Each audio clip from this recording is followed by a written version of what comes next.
The senator from Maryland is recognized. I would ask unanimous consent that the quorum call be dispensed with. Without objection. Mr. President, I take this time to urge my colleagues to let us proceed on the reauthorization of the Surface Transportation Act, S. 1813. This is a critically important bill that I'm proud to be on two committees that have had jurisdiction over this bill, the Environment and Public Works Committee, where Senator Boxer and Senator Inhofe have worked together to bring out a bill that received the unanimous support of our committee. I also serve on the Senate Finance Committee, where Senator Balkus and Senator Hatch have worked together so that we have the sufficient revenues in order to be able to finance the reauthorization bill during its two-year reauthorization. This bill is so important to our country. First, it gives predictability to our state and local governments. It gives predictability to highway engineers. It gives predictability to contractors to know that the funding will be there in order to advance our transportation programs. When we do these short-term extensions, it really does cause significant problems for planners. If you're trying to plan a transportation project, you need to know that the funding is going to be there for more than just a few months. You need to have some degree of predictability, and this legislation will allow us to give that predictability to those who are involved in these decision-making. It's been since 2009 since we last reauthorized the Surface Transportation Act. It's time for us to act. This bill will also help us as far as American competitiveness is concerned.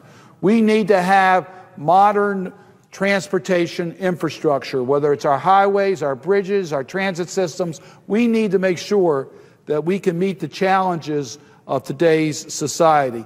I could talk just in this region, Mr. President, about our needs in the transit area. We have one of the most congested communities in the nation, in the Washington, D.C.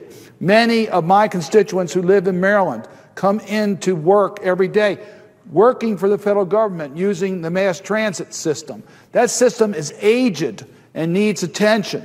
We need to provide the financing necessary in order to be as competitive as we can with transportation options to the people of this country. This bill is important for jobs. You'll hear that over and over again. In Maryland, the passage of this bill will preserve or expand 10,000 jobs to the people of Maryland. I expect that you would have similar numbers in New Mexico. It's important in every state in this nation. It's also important for safety. I'll just give you one number in Maryland that really has me concerned. There are 359 bridges in the state of Maryland that have been rated structurally deficient, in which 4.6 million motorists travel over those bridges every day. Now, the state of Maryland is taking steps to make sure that the motorist is safe, but we need to fix those bridges in a more permanent way. And the longer we wait, the more it costs. Deferred maintenance means that we're not doing what we should to protect the future needs of our community.